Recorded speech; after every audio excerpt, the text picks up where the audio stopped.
Manchester City have now completed a historic domestic treble. First time any men's team has ever done it. Of course, the women's team have done it in the past. Manchester City as well, surprise, surprise. But yeah, for City at Wembley on the Saturday evening, it was a 6-0 victory against Watford. Sterling and Gabriel Jesus getting on the goal scoring sheets, whether or not it was 2 for Jesus and 2 for Sterling, or 3 for Sterling or 1 for Jesus. It looks like we're probably going to have to wait until VAR comes in next season. I think it was a Sterling hat-trick. Yeah, there's a huge debate. The match over officials gave it to Jesus. They gave it in the end, didn't they? And then Jake Humphreys, with the BT Sport interview, went to Sterling, goes, "Oh, congratulations on being one of only a few players to ever score a hat-trick in an FA Cup final." And then they ended up correcting him like 2 minutes later. So, "Oh, no, you didn't do it." And Sterling was like, "Oh, you pulling my leg." He's like, "Why you do that to me?" And all that. So, but I think it was all in good spirits in the end. De Bruyne and David Silva also got on the goal scorer sheet as well. But yeah, this 6-goal margin from City, the biggest scoreline racked up by any team in the FA Cup final for 116 years. Quite a contrast really between the final that was held that record beforehand, which was Derby versus Bury in the FA Cup final over 116 years ago. So it's a bit, times have changed in that century of football since then. But overall, Luke, a great victory for City at Wembley against Watford. Yeah, I didn't watch the game. I watched the highlights, and that looked like a walk in the park for City. It could have been a lot more. Probably should have been a lot more. But it's just incredible how City are turning the Premier League into La Liga, where it's 2 teams for the title, and then the rest of them are just nowhere near. And this is the situation that probably is going to happen over the next few years, especially whilst Pep is still in charge at City, where City is just going to get better and better and better. And even Pep has come out and said, saying the treble's not enough.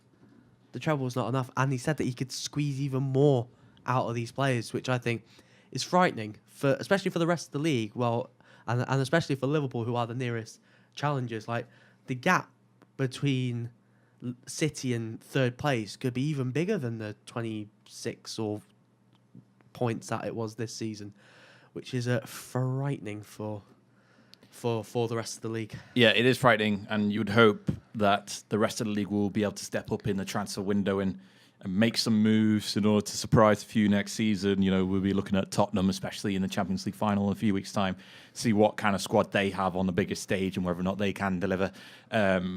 If not, then they'll definitely need to spend in the window in order to be the competitor, the third competitor in the Premier League race, really, because they look like the closest side to it.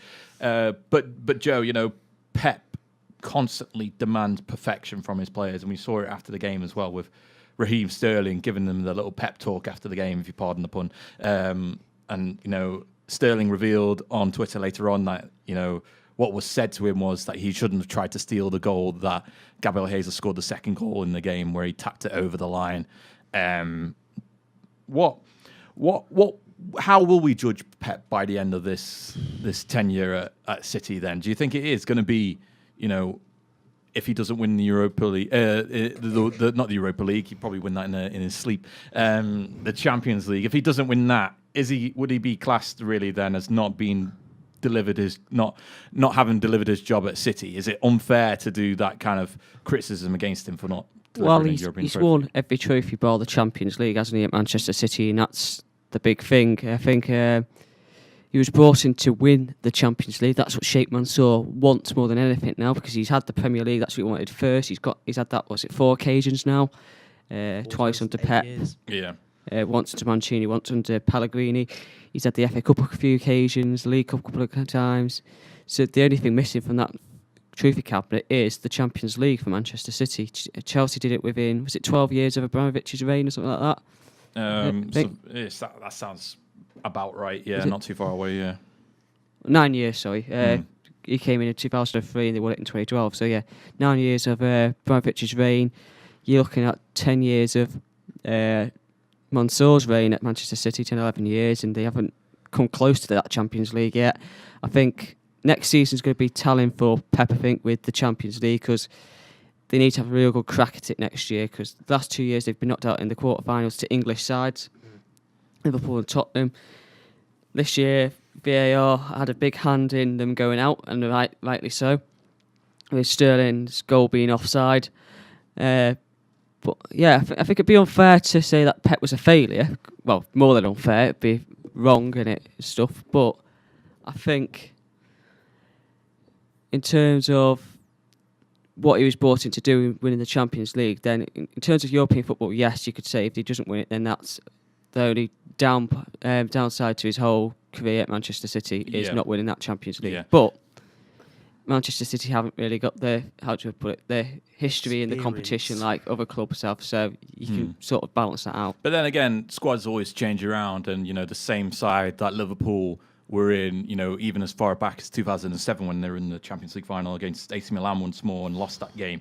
That same side's not still present in the Liverpool side that we see today, 12 years on. So there's still experience that could be said to be lacking. I know Liverpool went to the Champions League final last season, but that was the first time they had gone to the Champions League final since 2007. So, it's still the same conversation. But I get your point because, they still lack some experience in that squad.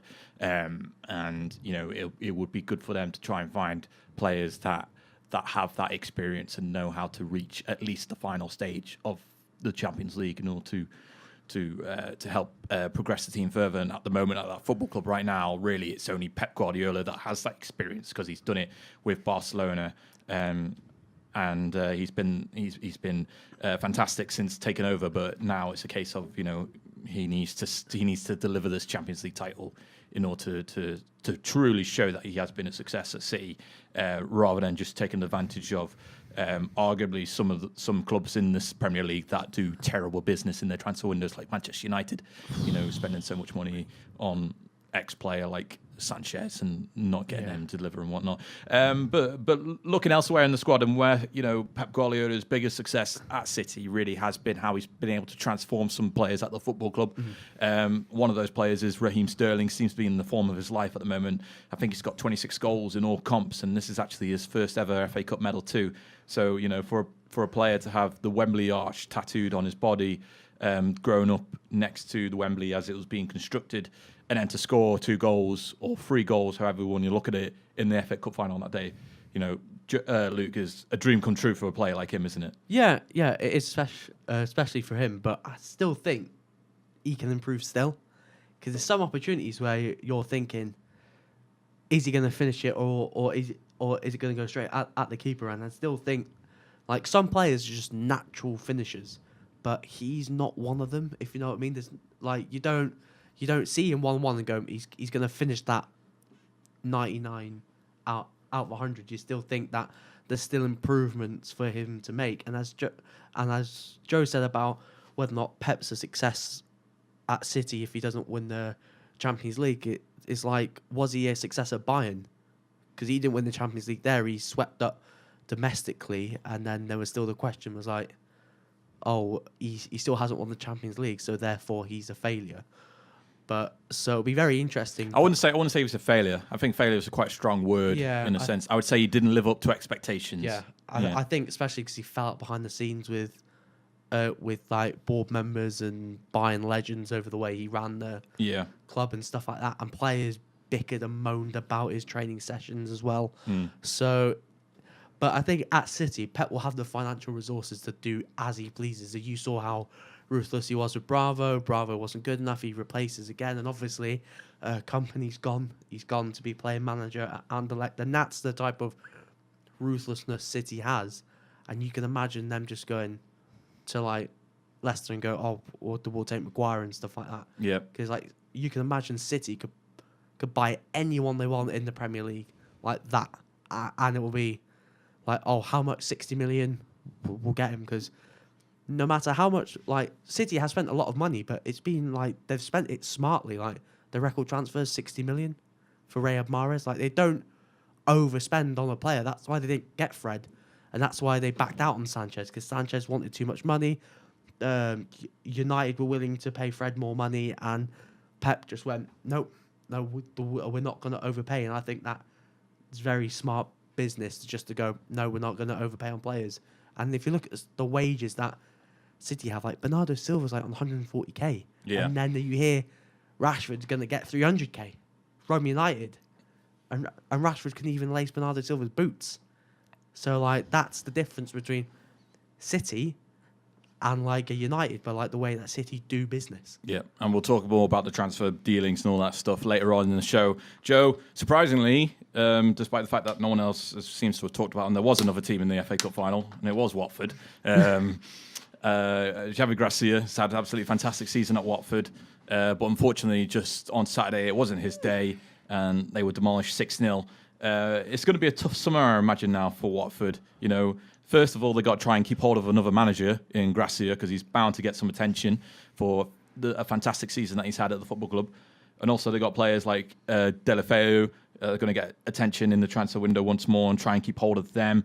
But ultimately, it could have gone a completely different way in the FA Cup final if what's his name?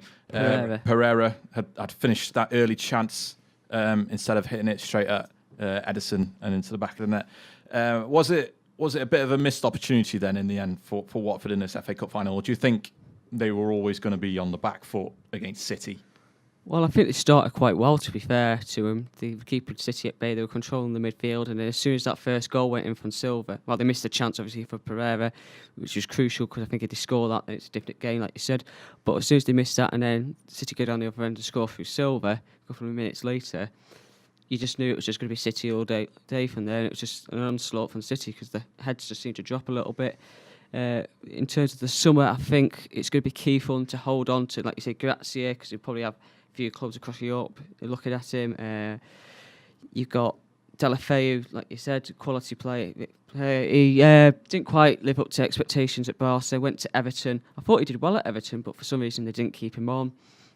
Then he's had a bit of travelling around Europe. He played for Milan as well, I remember that, and stuff like that. He's found a home at Watford. Seems to have found a bit of consistent form. I wouldn't be surprised to see the likes of Everton go back in for him this summer. Mm-hmm. Not a top 4 club, but maybe, or top 6, but maybe just below that. That's knocking on the door for European football. I think might look at him.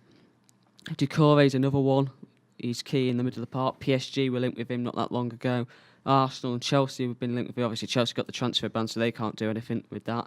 So, yeah, it's going to be key to see if they can keep that group together. If they can keep the group together, and they can use that cup run and in the league next season, the form for the cup, and push on in the league, then they've got a chance of knocking on the door for Europe. Yeah, definitely. And I think if they continue on with how they've been performing, I think they could definitely be up there once more in the Premier League and be almost competing to be the best of the rest with the likes of Wolves and Everton and things like that.